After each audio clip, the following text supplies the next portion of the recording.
Since Donald Trump declared his candidacy for president in late 2015, at least $16.1 million has poured into Trump Organization-managed and branded hotels, golf courses and restaurants from his campaign, Republican organizations, and government agencies.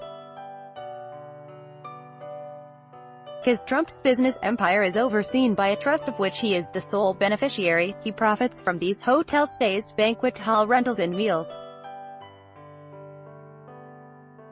To arrive at the total, we compiled campaign finance reports from the Federal Election Commission, state government spending gleaned from dozens of state websites and portals, and federal agency expenditure records obtained by the Washington-based transparency organization Property of the People.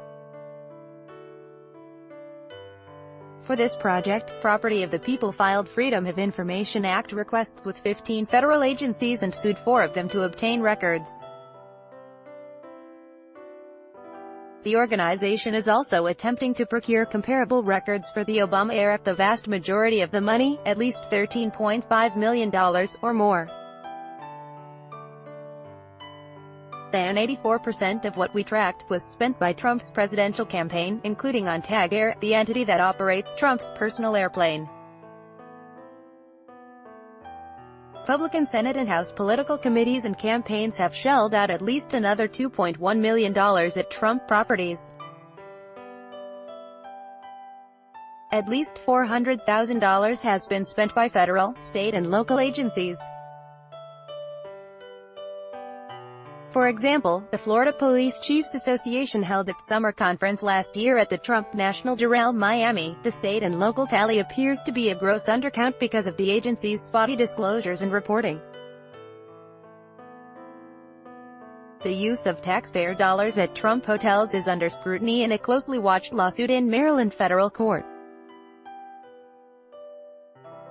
The District of Columbia and the state of Maryland sued Trump, citing a venerable anti-corruption provision of the U.S. Constitution known as the Emoluments Clause. It prohibits any financial gift, or emolument, from benefiting a sitting public official, including the president. The judge in that case, Peter Messett, is expected to make a final ruling by the end of July.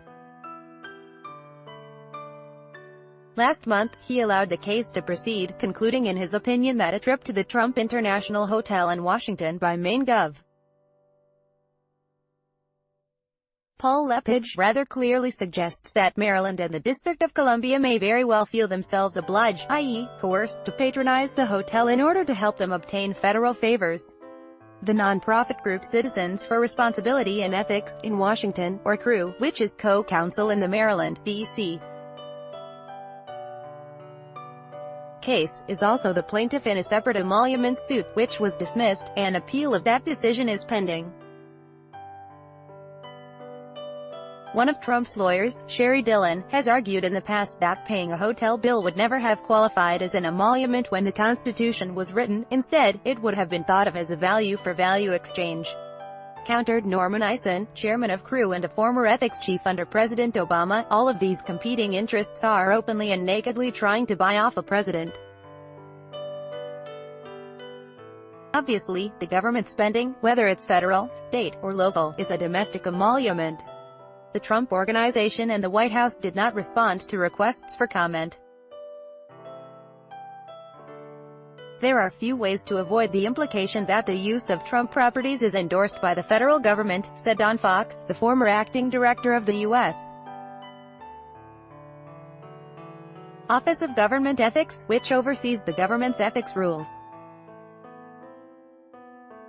One way to avoid the problem, Fox suggested, would be a public statement by Trump along the following lines: stay where you need to stay.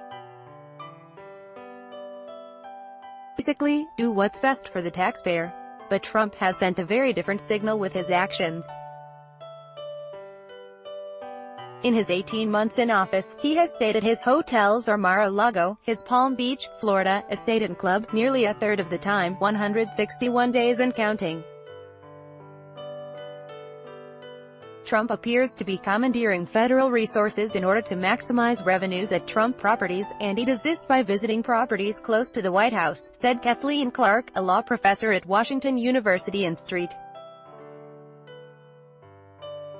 Lewis and an expert in legal ethics.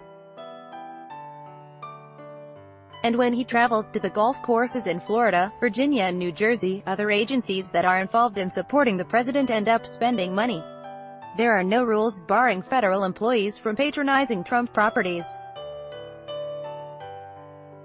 Employees can be reimbursed for expenditures according to federal travel regulations, including the cost of a hotel room or the price of a meal. There are limits to these per diems. Employees cover any cost beyond the reimbursable amount, but rates at many Trump properties are within that range, reimbursement records show. The General Services Administration provides a handy calculator to figure out what the per diems are depending on where an employee is traveling and when, but even if a stay at a Trump property falls within federal travel regulations, it's hard to escape the fact that the president is personally benefiting from taxpayer dollars, and that federal employees have a potential incentive to curry favor with their ultimate boss. Consider a trip last year by Matthew Snyder, who works for the Commerce Department's National Institute of Standards and Technology, or NIST, in Colorado. Snyder traveled to Washington, D.C., for 11 days in April 2017 to attend managerial training. He stayed first at a Marriott in Gaithersburg, MD, where NIST is headquartered, and then at the Trump International Hotel in Washington. Both rooms cost $242 per night, and both were covered by his per diem for lodging. According to federal guidelines, $242 is the maximum nightly amount the government will reimburse for visits to the D.C. area in the spring season. The Trump International Hotel appeared to cultivate at least some federal business, offering a discounted rate for government employees at the time. A hotel staffer told us that the Trump International no longer offers a government discount. Snyder benefited from such a lowered price. His receipt shows a room type code of SK1, which refers to a suite, and a rate plan listed as DISGOV. The typical suite at the hotel starts at $740, according to its website. Snyder said in an interview that he chose to stay at the Trump Hotel because it was within walking distance of a conference he attended, and that its proximity allowed him to save the cost of renting a car. But several hotels in a 6-block radius provide cheaper rates, including the Hotel Harrington, which sits only a block north of the Trump Hotel and charges $175 for a single room. And receipts show that Snyder rented a car and racked up $336 in valet parking charges during his stay at the Trump International. When asked about cheaper nearby hotels and the parking costs, Snyder wrote in an email, "I could offer clarity, but I choose not to." In the end, Snyder charged about $2,740 to a government charge card at the Trump International over 5 days, including room service and valet parking. In response to questions, the Commerce Department said that records it reviewed appear to show that a handful of career employees at the Department of Commerce who patronized Trump-owned properties complied with federal travel regulations. Other Commerce Department employees asked about their spending at Trump properties explained that it was the most affordable option in one instance involving a hotel in Las Vegas, or that the visit was made while off-duty, in the case of a trip to Los Angeles. Other federal agencies offered a variety of responses. A statement from the Defense Department, whose employees spent nearly $150,000 at Trump properties between January and June 2017, said its staff are free to choose where they stay, with the understanding that the government will reimburse no more than the lodging portion of the established per diem limit for the place of temporary duty.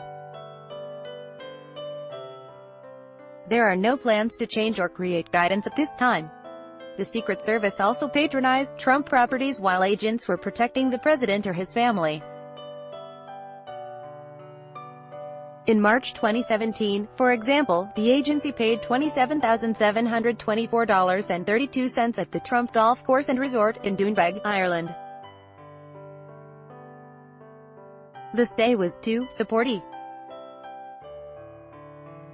Trump visit, receipts note, which took place in April, when Eric Trump went to the resort for 2 days of business meetings, the Irish press reported at the time. The State Department, which is listed as the federal agency reimbursing the costs of the Ireland trip, said the Secret Service is in charge of its own travel expenses when it relates to presidential security. For other stays at Trump properties, the State Department said it does not afford the Trump Organization preferential treatment, adding that its employees are routinely counseled on federal ethics law and on the importance of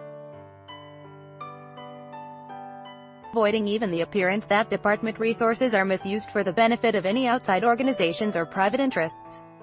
The State Department doesn't receive any preferential treatment when employees stay at Mar-a-Lago, receipts show. For an April 2017 trip by then-Secretary of State Rex Tillerson, his chief of staff and another aide for meetings with Chinese President Xi Jinping, each room cost $546 per night, which was described by the Trump Organization as a rack rate, or a non-discounted, standard room. The spending was approved by State Department officials, who noted that the trip was to meet with POTUS for a high-level meeting. Filed under the Trump administration, ProPublica is a Pulitzer Prize-winning investigative newsroom. Sign up for their newsletter.